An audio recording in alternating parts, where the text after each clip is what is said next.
El control del foro de dos cosas, el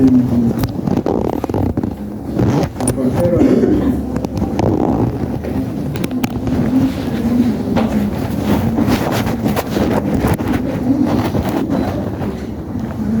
Bueno, gracias.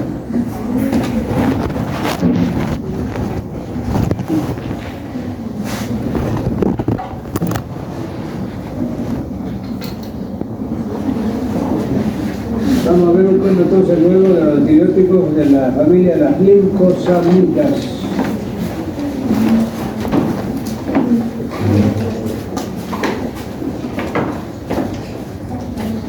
Esto es supermercado aquí. Ya me tengo la lista en la mano. Vamos a despertar.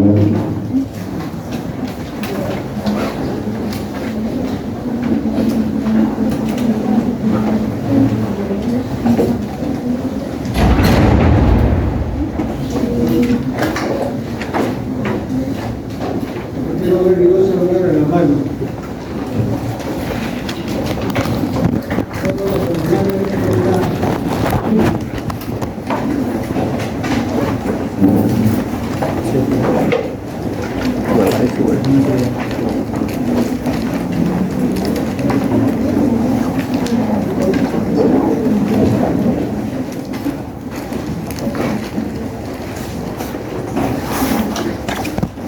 Ya no sé.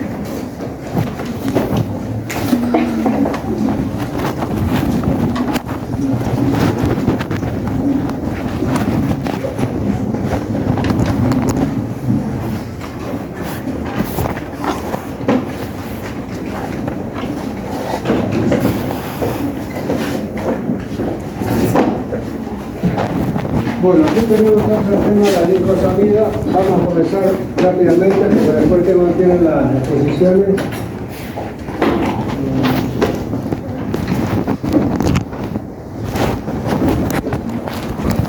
La exposición es la gran oportunidad de rascar algunos puntos, ¿eh? Algunos no están entendiendo eso y no vienen bien preparados.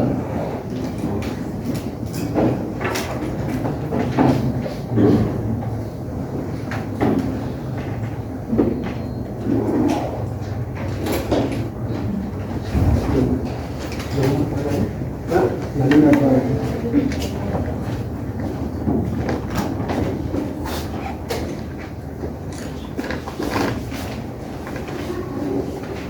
suficiente porque ya está muy oscuro, ¿no? Pero yo quiero verle las caras, a ver qué están haciendo. Muy bien, con esto vamos a ver bien. La licosamida es un grupo de antibióticos de mucha importancia, ustedes van a ver, y que tiene una aplicación clínica en muchas patologías. Por lo tanto, es digna de estudiarse en un curso como odontología, de los procesos infecciosos, bucales, maxilares, etcétera, que están a la orden del día. Muy bien, aquí tenemos la definición. ¿Qué son este grupo de antibióticos? Son antibióticos naturales y semisintéticos, de mediano espectro.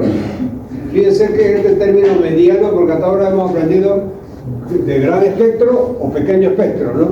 Fíjense que aquí ya se está incorporando esta palabra de mediano espectro, ya son drogas relativamente nuevas. Primariamente bacteriostáticos y se agrupan con los macrólidos por sus semejanzas. Es decir, no pertenece a los macrólidos, pero como tiene semejanzas en su química, se agrupa con los macrólidos. Dice, la lincomicina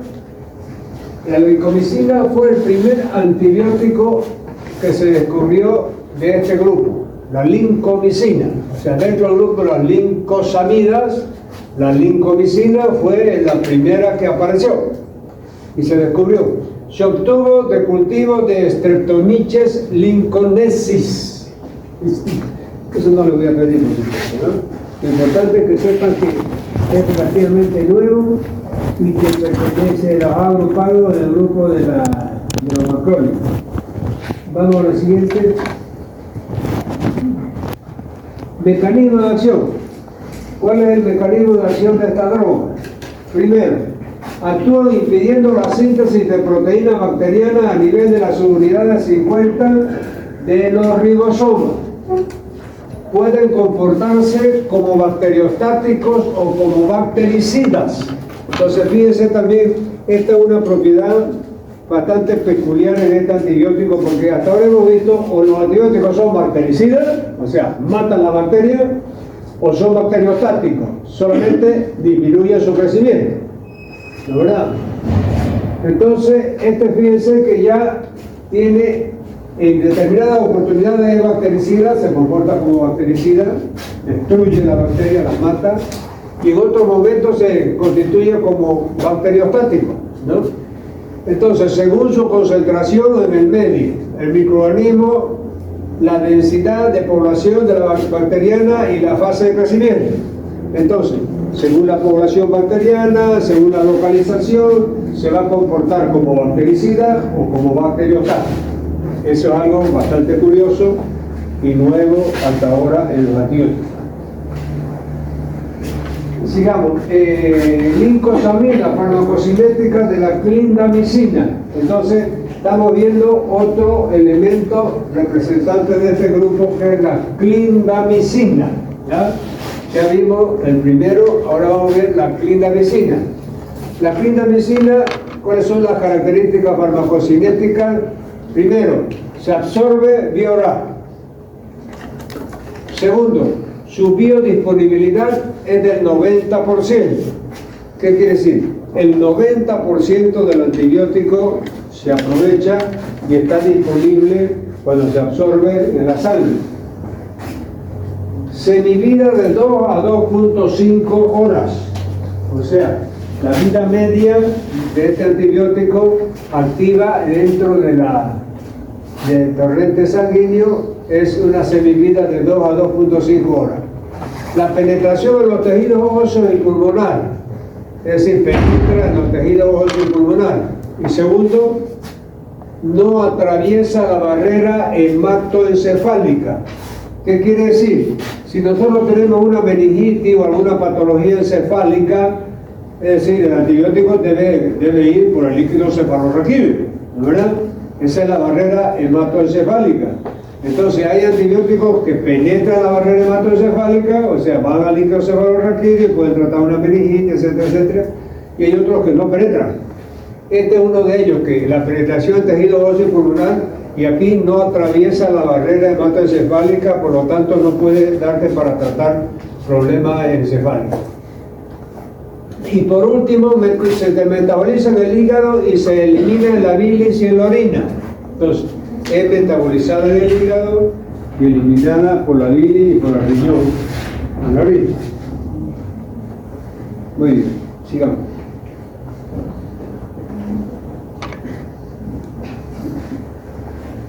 ¿Qué viene ahora? Dice reacciones adversas de las lincosamidas. ¿Cuáles son las reacciones adversas?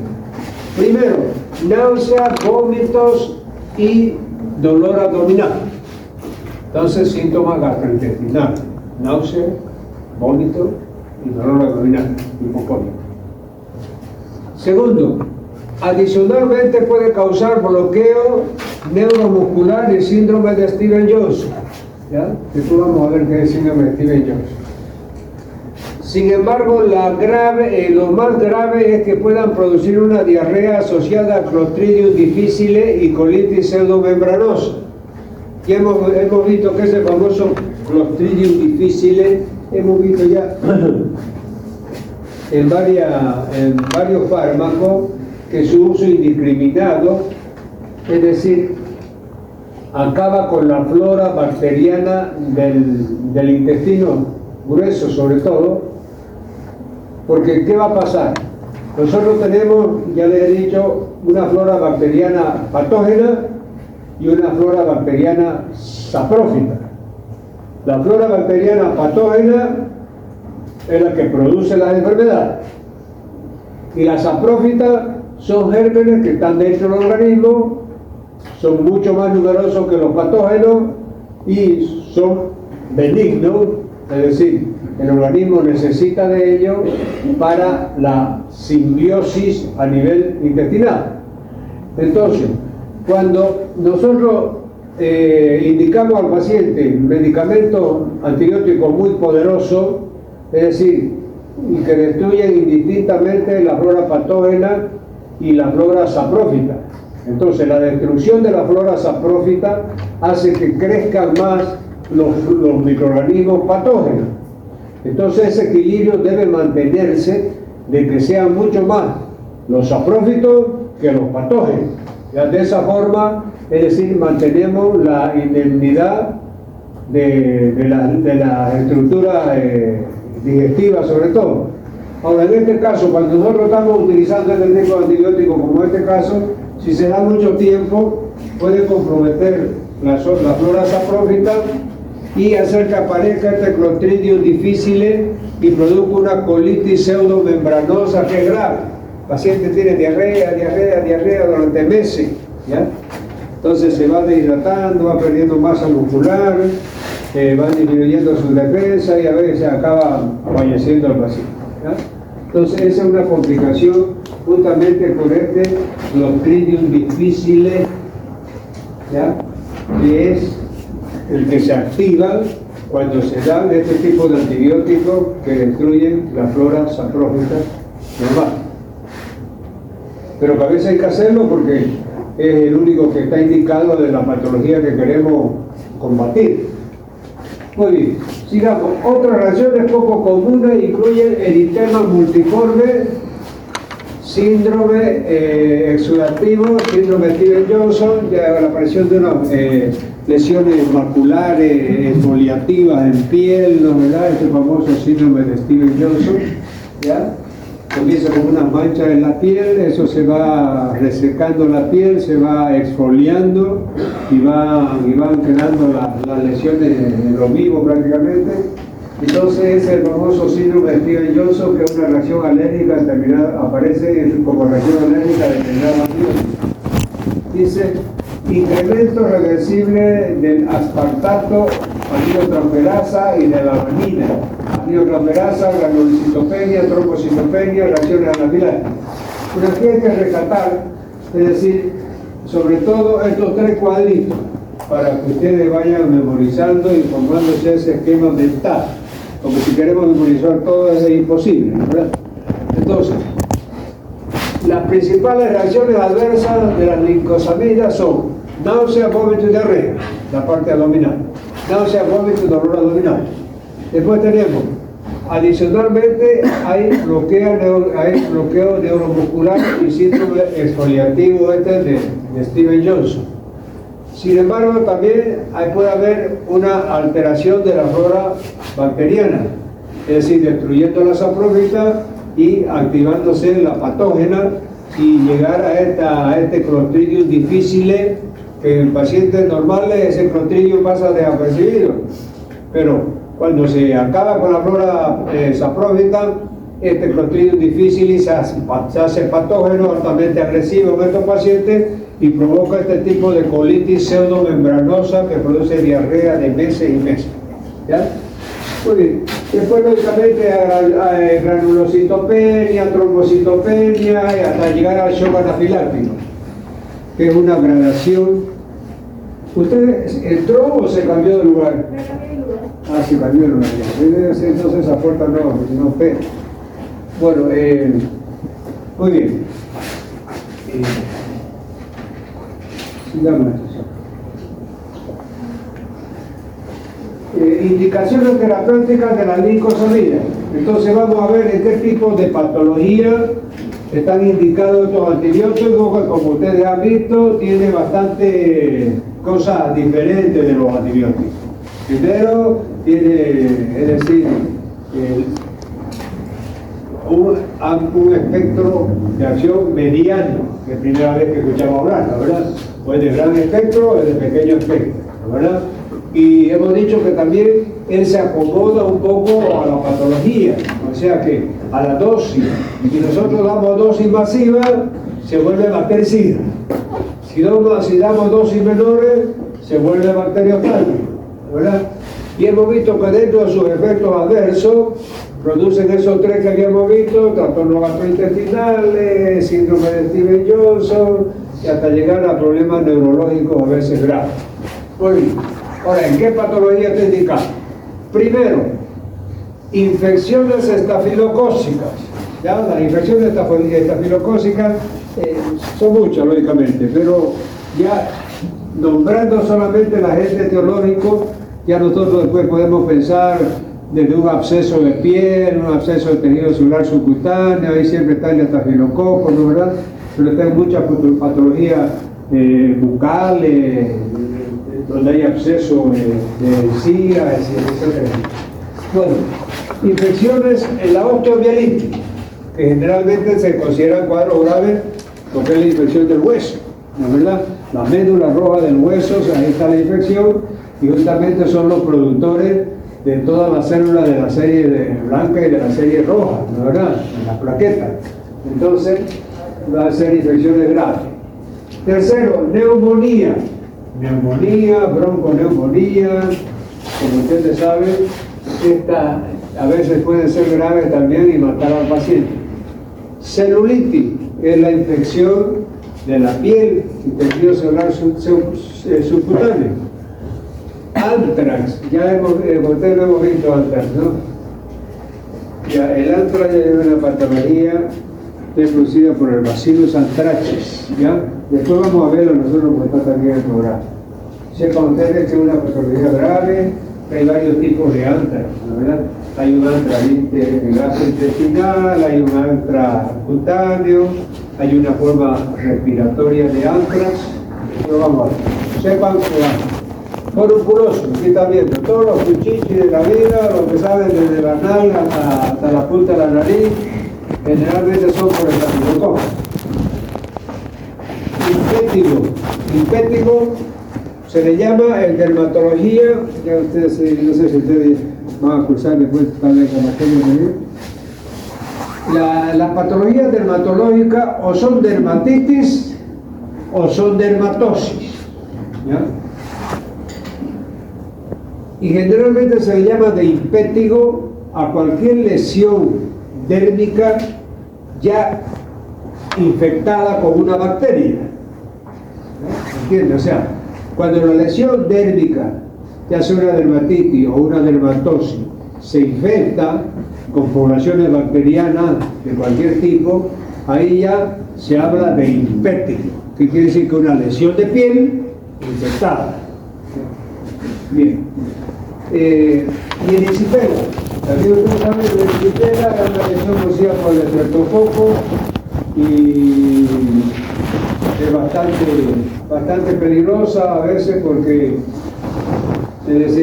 puede después hacer una septicemia, ¿no? Y los pacientes morir por una simple erisipela, a veces que es una patología de piel, pero que rápidamente puede vehiculizarse a la sangre y dar. Por eso es que generalmente la erisipela se utiliza el bencetacil, ¿no? ¿Verdad?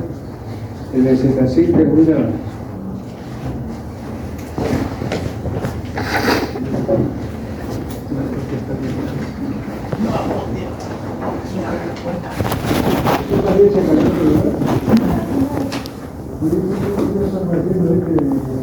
La tierra.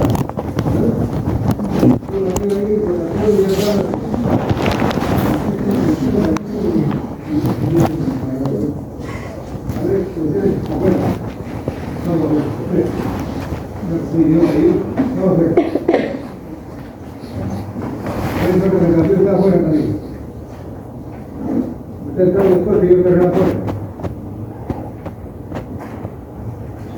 Después de lo que me quedó por aquí. ¿Este fue?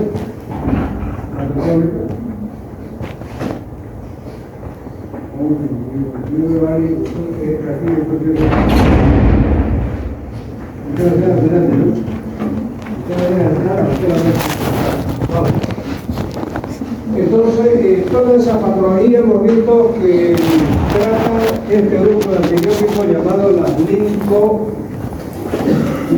linfocidas, ¿ya?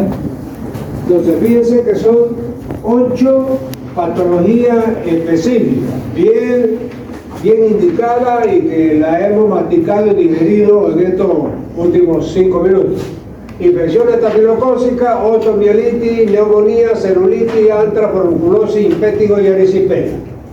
En esa patología están indicados estos medicamentos. Mecanismo de acción: inhiben la síntesis de proteína al bloquear la elongación por interferencia de la enzima peptidiltransferasa en la subunidad 50. Y hemos visto que lo que estaba al principio era la secreción grande y gruesa sin llegar a los detalles, es decir, en la acción farmacológica que yo voy a pedir de la lincosidad. Vamos a volver atrás para que vean a qué me refiero yo.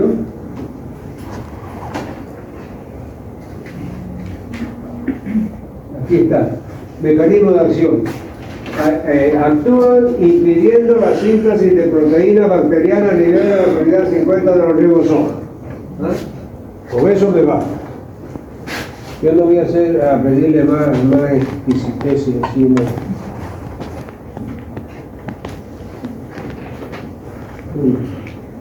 Entonces vamos a la próxima. Aquí tenemos la glicosamida preparada.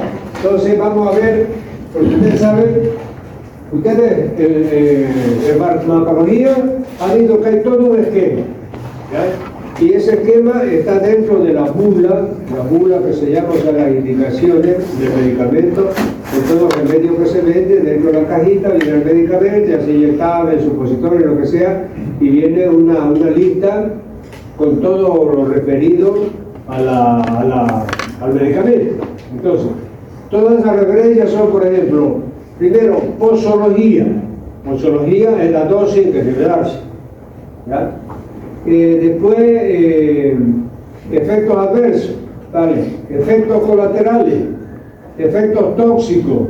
Después viene indicaciones terapéuticas, o sea, en qué patología se usa, ¿no, verdad?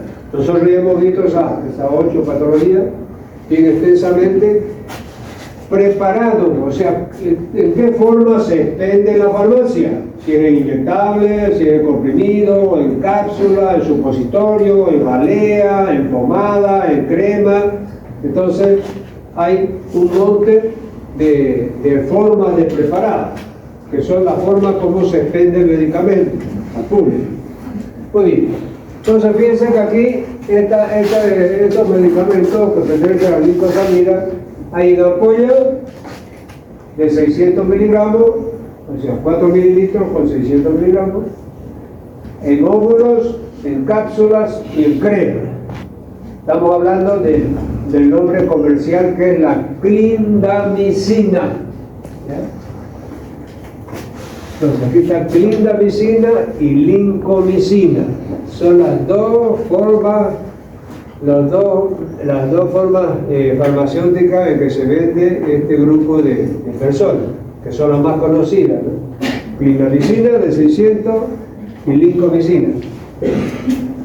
Fíjense que hay en ampollas, hay en óvulos, hay en cápsula y hay en crema. La ampolla viene de 600 miligramos, los óvulos vienen de 100 miligramos, las cápsulas de 300 miligramos y la crema al 2%. De la crema, lógicamente, se usa esa patología de piel. Las cápsulas 300 miligramos vía oral, óvulo vía vaginal y las ampollas de vía intramuscular.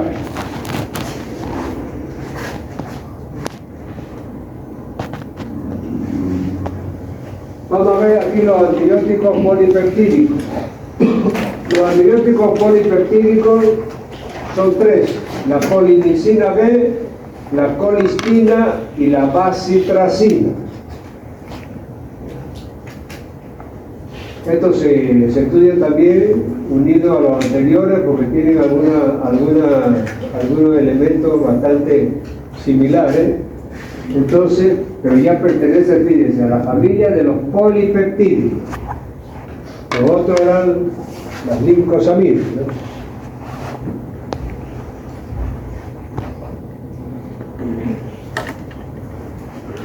preparados. Los preparados, ya hemos visto, es la forma farmacéutica en que se vende el medicamento. Cápsula, inyectable, crema, etc. Entonces aquí los preparados y los nombres con que existen esos medicamentos. Entonces, la polimixina, la colistina, la bacitracina y la tirotricina son los 4 integrantes de este grupo de los antibióticos polipeptídicos. Entonces, la presentación de la polimixina, por ejemplo, primero hay presentación farmacológica, solución oftálmica. Entonces, hay muchas patologías de ojo, hay colirio de polimixina para esas patologías de córnea, esclerótica, de conjuntiva, etc. La dosis son 2 gotas, 4 veces por día. Efectos adversos: reacciones de hipersensibilidad, prurito, inflamación de los párpados y eritema conjuntival. Entonces, esta forma farmacéutica, que son los de los preparados de la primera polimixina, generalmente de uso oftalmológico, el colirio. No quiero que sepa porque usted no va a ser oculista, por supuesto, ¿no? Pero tiene que saber, así a grandes rasgos, la droga. Aquí vamos a ver polipeptídico, efectos farmacológicos. Entonces aquí tenemos, fíjense, son de espectro reducido y principalmente bactericidas. Todos los antibióticos de pequeño espectro son bactericidas. Entonces, ya sepan, si es de gran espectro, generalmente son bacteriostáticos, ¿verdad? Entonces aquí son de espectro reducido y principalmente bactericidas. Entonces, aquí tenemos la polimixina, indicaciones y toxicidad. Entonces, los principales preparados de la polimixina, la colistina y la polimixina. B, vía tópica, o sea, pomada, crema, etc. Y la colistina, vía parenteral y oral. La toxicidad de esta polimixina es neurotóxica y nefrotóxica, o sea que ataca el sistema nervioso, neurotóxica, ataca los riñones, es nefrotóxica. Bien concreto, nada de charla aquí, ¿la verdad?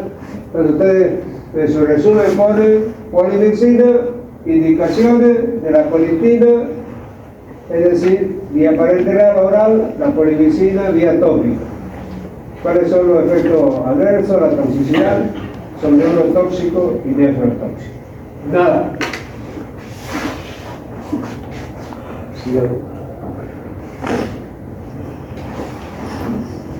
Mecanismo de acción, nuevamente, la polimixina B, de ella la bacitracina, se extrae de la bacteria Bacillus polimixa. Acción: actúa sobre la permeabilidad y metabolismo de la membrana celular bacteriana y muerte bacteriana por lisis celular. Entonces, aquí específicamente actúa sobre la membrana celular de la bacteria. Entonces, actúa sobre la permeabilidad y metabolismo de la membrana celular bacteriana. Ese es el mecanismo de acción de estos polipeptídicos, ¿ya? Al actuar sobre la permeabilidad y el metabolismo de la membrana celular de la bacteria, la matan y la destruyen. Acción bactericida.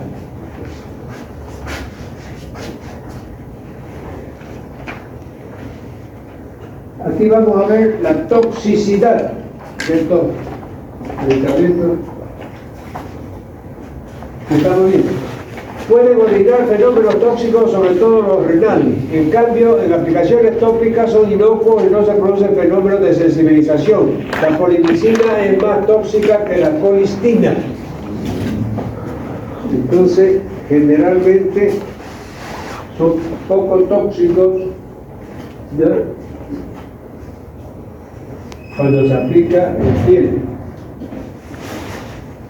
Y ahí vemos que la polimixina es más tóxica que la colistina. Aquí qué hay: colistina, sulfato, administración oral y metilsulfonato sódico, propano que lo importante es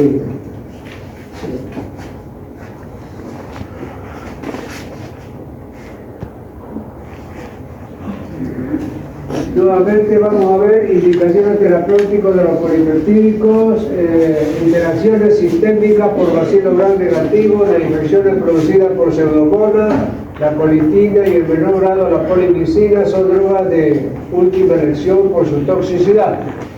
Entonces, fíjense que cuando hay drogas, es decir, como la pseudomona, es decir, escoger estos antibióticos polipeptídicos como la colitina, etcétera, se lo hace en último caso, ya cuando son resistentes a todos los otros antibióticos que son potentes y efectivos contra la pseudomona.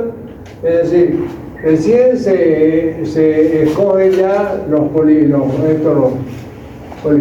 ¿no?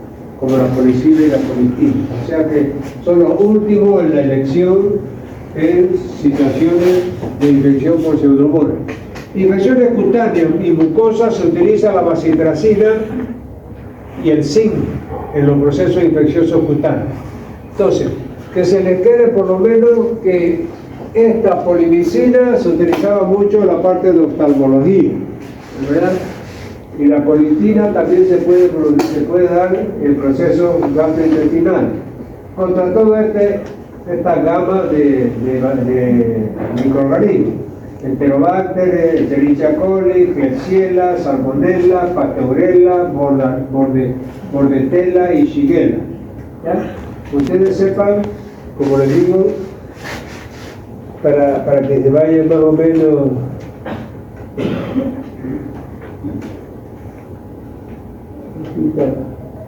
es el mecanismo de acción. Pero aquí hemos visto los polipeptídicos efectos farmacológicos, son de espectro reducido y principalmente bactericidas. Entonces, las polimicinas, el grupo principal, tiene indicaciones, la colitina vía parenteral y oral y la polimicina vía tópica o cutánea, ¿verdad? Su toxicidad es el riñón y la parte nerviosa, ¿no?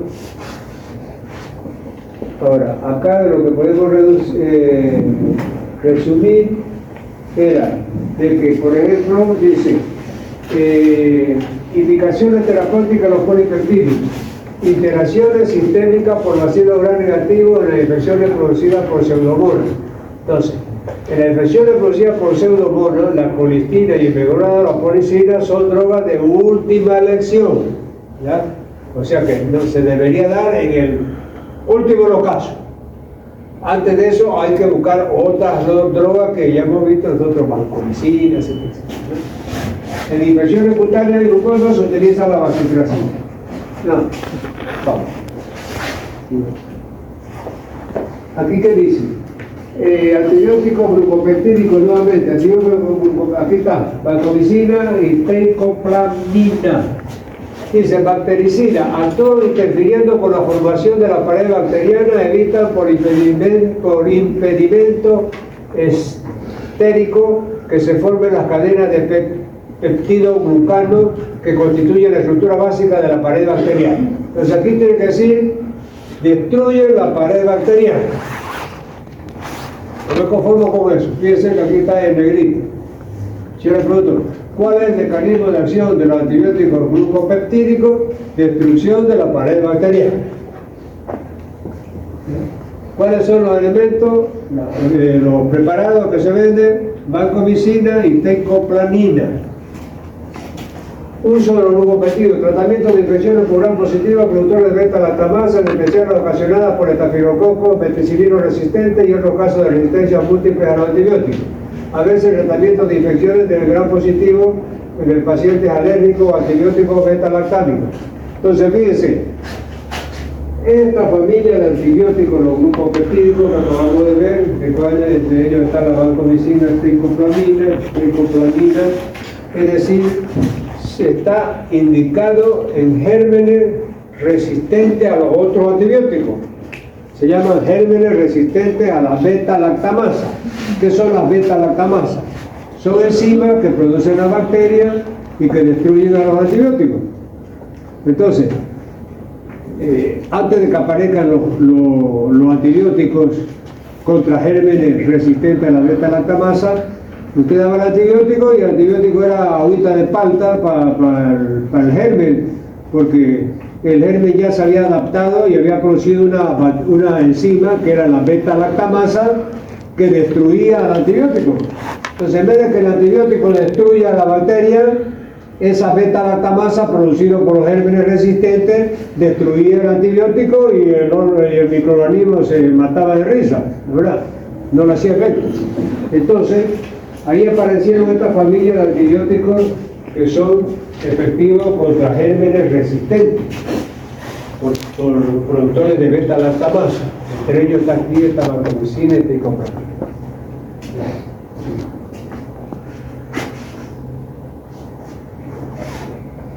Vancomicina, efectos adversos. Entonces vamos a ver que la vancomicina es muy utilizada en infecciones por gérmenes resistentes a la beta-lactamasa. Entonces, pero tiene sus efectos adversos. Primero, flebitis, ¿no? Inflamación de la vena, si se pone en estado. 2. Síndrome del hombre rojo, Red Man Syndrome. Puede evitarse con una infusión lenta de 60 minutos.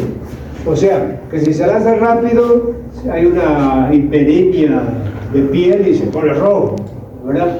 Entonces, por eso se llama el síndrome del hombre rojo. Entonces hay que hacerla más lentamente para evitar este efecto adverso de la vancomicina.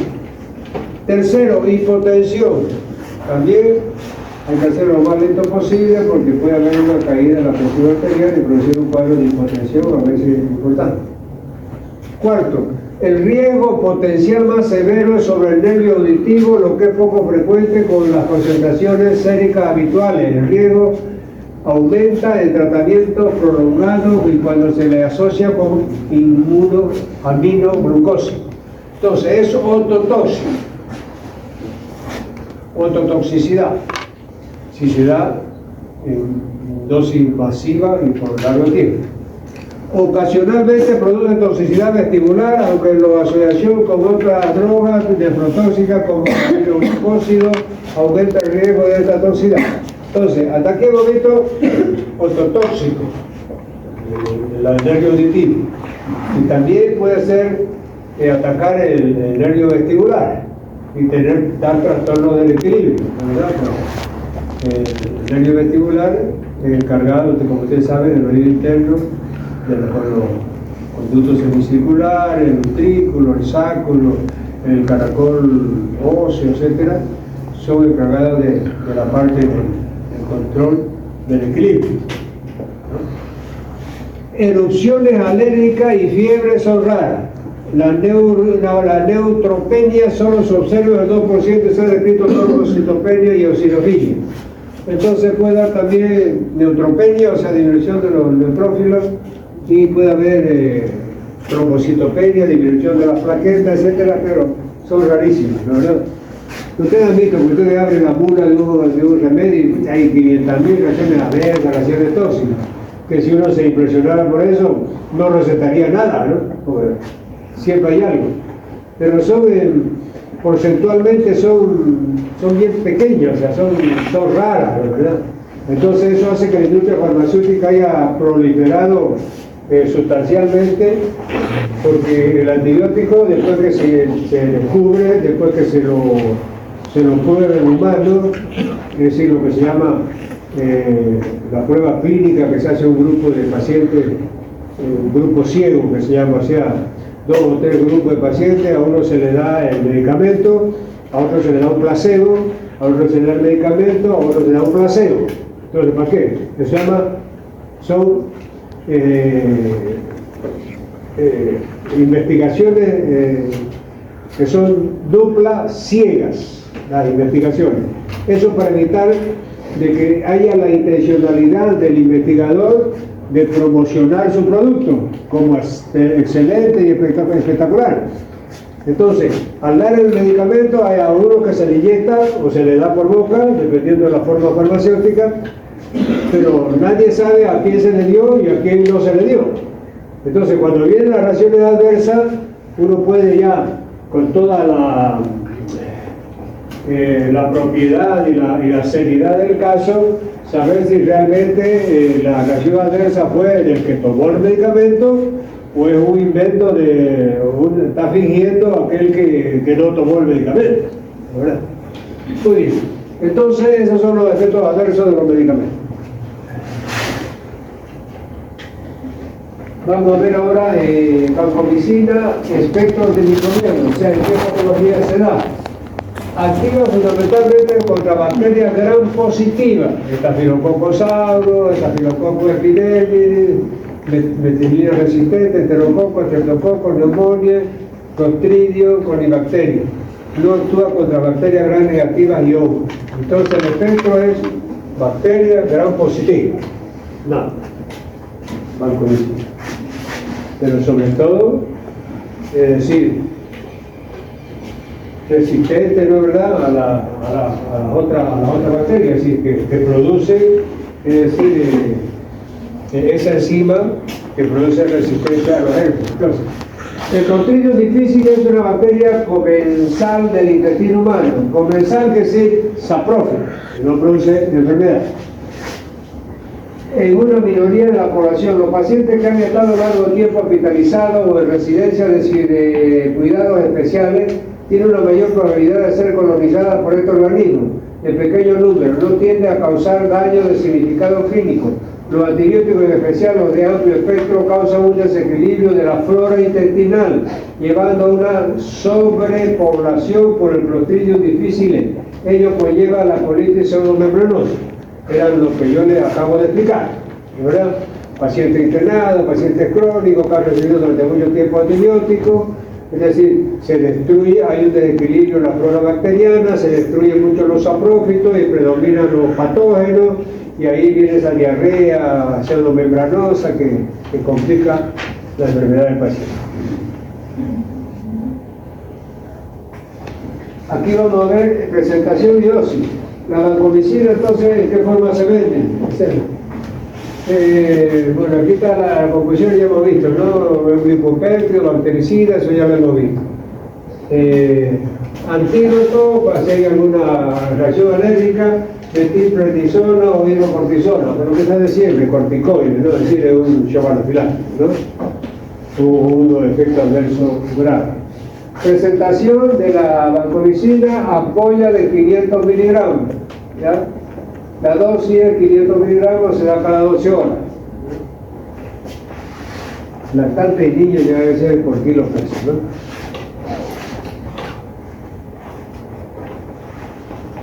Aquí tenemos preparadas vías de administración y dosis. Clorhidrato de vancomicina, vancocin, nombre registrado, o sea, comercial. Se vende en frasco ampolla de 10 mililitros con 500 miligramos de la droga. Dosis usual, 1 gramo, 2 veces al día, vía endovenosa. Pero cuando usted la hace endovenosa, entonces puede utilizarla de 1 gramo, 2 veces por día, vía endovenosa.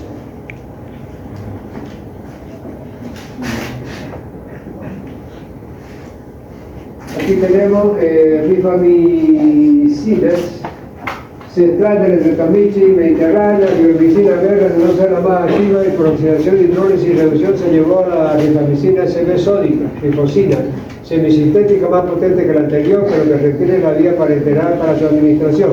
Entonces aquí nombrar nomás que hay otro que pertenece a ese tipo de familia, que son las rifamicinas.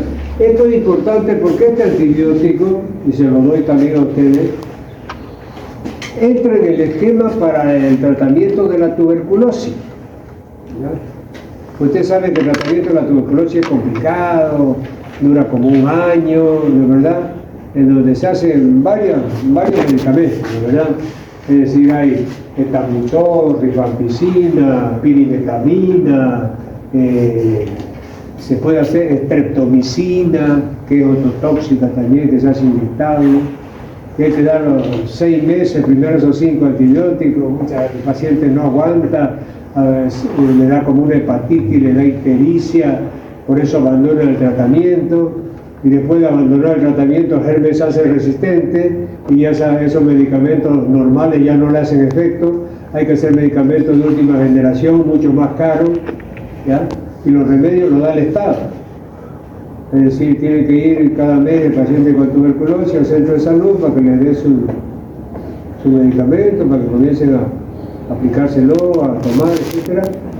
Pero muchas tienen vómito, tienen ictericia, imagínense, son como, por lo menos son 20 comprimidos que tienen que tomar por día, y a veces un inyectable más, y durante 6 meses, no aguanta, abandona. Pero al abandonar el medicamento, el germen ya se hace resistente. Ya la próxima vez que lo vuelva a usar, ya no le va a hacer nada. Y ahí hay que cambiarle por otro de mayor costo. Entonces al Estado, supóngase, un tratamiento de un tuberculoso durante un año te sale $500. Pero si ese mismo paciente se vuelve resistente a los antibióticos porque abandonó el tratamiento, ya tiene que gastar $2.000 por paciente. Y a veces por $500 nomás ya cuesta conseguirlo, porque va el paciente al municipio, que son los que administran el primero y el segundo nivel, y dicen, no, tiene que ir a la gobernación, al CER. Si va al CER, no sabe que nosotros no es el Ministerio de Salud. Esto lo tiene como bola de ping-pong, ¿no?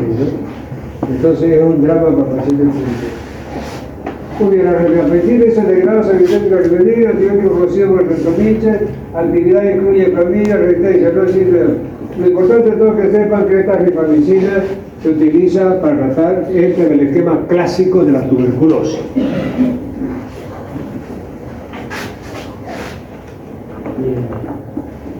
Toxicidad de la rifampicina. Son drogas poco tóxicas que por vía bucal pueden producir un poco de náusea, vómito y molestia antigástrica. Oral, tanto la rifampicina por vía como la rifampicina por vía parenteral puede producir urticaria o pulpo. Entonces puede haber acción alérgica. En el embarazo, la rifampicina es acción teratogénica. Entonces quiere decir que está formalmente contraindicada de la embarazada esta rifampicina. Entonces imagínense un drama para esa persona que está con tuberculosis, en su esquema clásico tiene que incluir la rifampicina, pero está embarazada.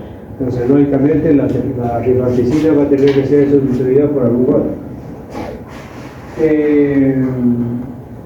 La última semana de gestación puede causar hemorragia postparto en madre y postnatales en hijos. Hay que hacer vitamina K. Lactancia, rifampicina. La rifampicina se elimina por la leche materna, por lo que la madre tratada prescindirá de la lactancia natural. Entonces, no puede darle la mamar, la madre, si está tomando rifampicina, porque le va a producir algún problema al lactante, ¿no? Reacciones adversas, rifampicina poco frecuente, anorexia, vómito, molestia abdominal. Aquí tenemos reacciones adversas, el embarazo, la rifampicina, acción teratogénica, la última semana de gestación puede causar hemorragia postparto. Entonces, acción teratogénica, hemorragia postparto, la embarazada. La lactancia, rifampicina, se elimina por la leche, entonces la materna, por lo que la madre prescindirá de la lactancia. No puede dar de mamar la madre que está tomando rifampicina. Reacciones adversas, el poco frecuente, anorexia, náusea, vómito, se repite. Ahí es prácticamente un resumen de las reacciones adversas. Aquí tenemos preparada la alimentación y todo. Por lo tanto, con medicina, ya lo vi con el